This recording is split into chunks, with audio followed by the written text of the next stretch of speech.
Hey guys, welcome back to my channel. My name is Serena and today I am bringing you a very special video, or I should say the first of many special videos. Today I will be discussing and talking about this amazing book right here, A Court of Wings and Ruin by Sarah J. Maas. This is the third book in the A Court of Thorns and Roses series. If you guys are interested, stay tuned. Now, before I get too far into this video, I do want to say that this video will serve as an introductory and non-spoilery review about ACOWAR.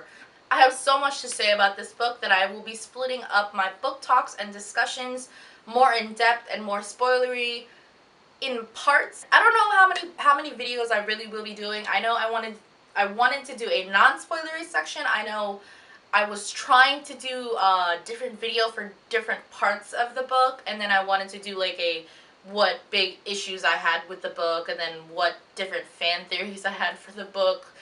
But yeah, as you can see, I have tons to say about this book.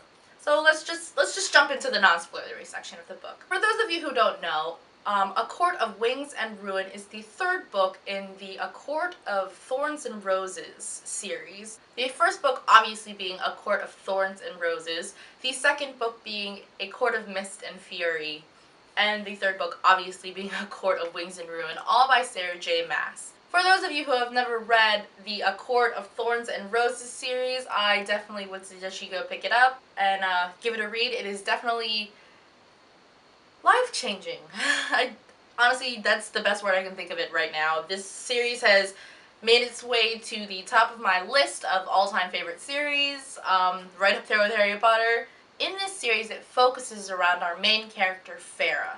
In the first book, Farah is hunting for food for her family and kills this gigantic wolf, which turns out to be a fairy. As consequence for killing this gigantic wolf, which was a fairy, she must go and now live in the upper sections of her small little island. The northern 3/4 of her tiny little island of Prithian belongs to fairies and of magical creatures, ancient beings and whatnot. And she must live with the High Lord of Spring, Tamlin.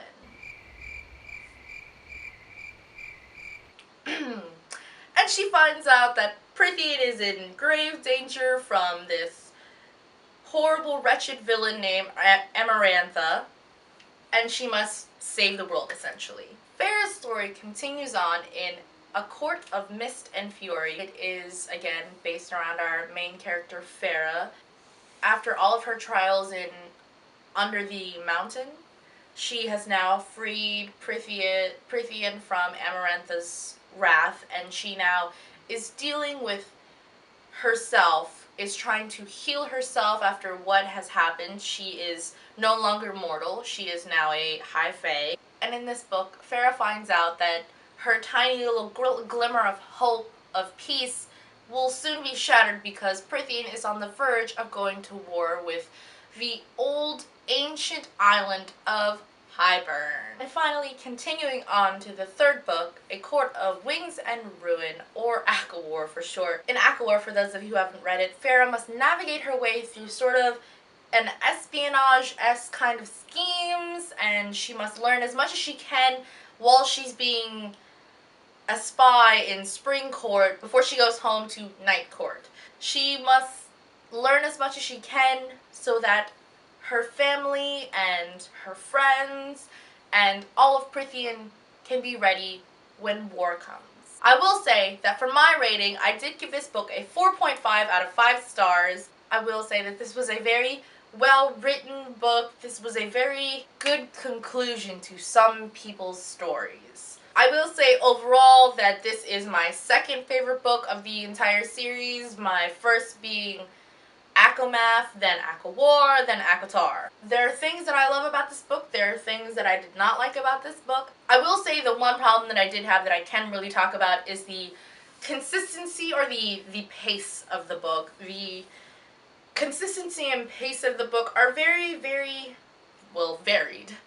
At first I thought that maybe the pace of the book in part 1 was very slow because I was anticipating for Farah to be at home, get back home with her family. When I read this book, for the second time, I literally read this book back to back. After rereading part 1 of this book, I realized that it wasn't necessarily the reader's anticipation for her to go home, but more so the writing style. It wasn't just me that thought that the pace was inconsistent. Another thing that I can say that I did not like about this book, without completely spoiling it, there are a couple of characters, a couple of main support characters, whose character development sort of took a step back, in a sense.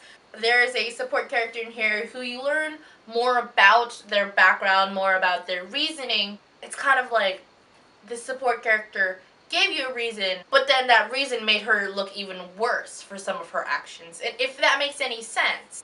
This book was a very happy ending for some of our main characters, and I, for one, believed that that was something that needed to happen. There are certain characters in this book that their story, that their arcs are concluded, and I truly believe that these characters deserve the ending that they got. There are some characters who I thought were gonna die, didn't die. There are characters that did die that I didn't think were gonna die. In this book, you got to see more of every person's side, in a sense. You get to see more of Amren's character, you get to see more of Mora's character, you get to see more of Cassian's character, etc., etc. You learn more about their different sides, their different facets, the different aspects of what makes them them, in a sense. This book does leave sort of open-ended, although it does conclude certain character stories. It does leave a lot of question to support characters, to some aspects of the plot. But Sarah did say in one of her interviews that she kind of left the book open-ended in certain arcs because she was writing different spin-offs. She has 3 more books planned for this series, and they're all spin-offs. Although it does follow our favorite characters, Reese and Farah, and Moore, and Amren, Cassian, Nesta, everyone, it does sort of touch on a lot of subjects that I kind of wanted Sarah to touch, and that was the political aspect of Prythian. I wanted to see more about the High Lords, I wanted to see their roles, I wanted to see them step it up and become, like, leaders, in a sense, and we got to see that in this book, and I really, really appreciate that. In the face of political aspect, you also see the other sides of the different High Lords and what role they're going to play later on for the greater good of Prythian. I will say this, that there is a continuous theme in Sarah's writing. Everyone has an opinion about this particular reoccurring theme, especially for Sarah's other series, the Throne of Glass. Everyone is always complaining or sort of talking about Sarah's constant reoccurring theme of redemption, and more so the lack thereof. Now, don't get me wrong, Sarah is a very eloquent, very beautiful writer, but the aspect that I did wish she did go further into was redemption. At the end of ACOWAR and the beginning of ACOWAR, there was only one road of redemption for Tamlin, and that was for him to die. As this book progresses, without completely spoiling you, Tamlin does go and does things that kind of reveals him to be sort of a different person than we thought he was pretending to be in ACOWAR. Right before it actually ended, it was either, for me, Tamlin's either going to get redeemed or he's going to get killed, and honestly, I was fine with either way, but where he landed, I wasn't really happy with where he ended up. Yeah, as you can obviously see, I have plenty of things to say about ACOWAR. I've been talking about this book for like a month, almost for a month straight now, with everyone that will possibly listen. There was this group that I found on Tumblr that kind of wanted to do a read-along for this book, so that way we could all rant and fangirl over it all at the same time. I will leave a link for the person who started that group chat down below, and honestly, I was writing in that group chat every single day for like 2 weeks straight after the book came out. I was like writing out like giant little rants about it. I also ended up finding an extra friend on Tumblr that I could definitely rant about certain things about the book. If you're interested in seeing my other opinions and my different thoughts about the book, definitely stay tuned for the videos as they do come out, because they will be coming out in segments. If you have not read this book or this series, I definitely suggest you go pick it up. I don't know, if you haven't read this series, I don't know why you watch this video all the way to the end, not to offend you or whatever, but spoilers, why would you do that?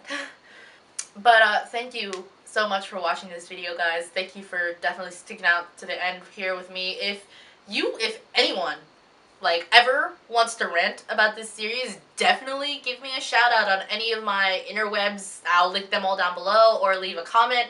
Honestly, I could talk about this book for days and days and days and years and months and whatever, decades, centuries, not ions, whatever, eons. Did I say ions? What the hell?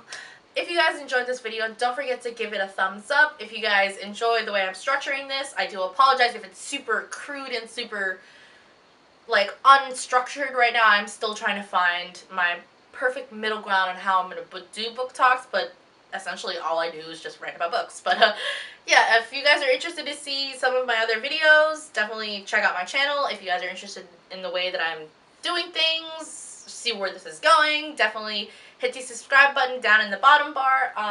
Alright guys. Thanks guys. Have a great day. Bye! Actually, like, just talking about this book, I'm actually so down to read it for a third time in a row.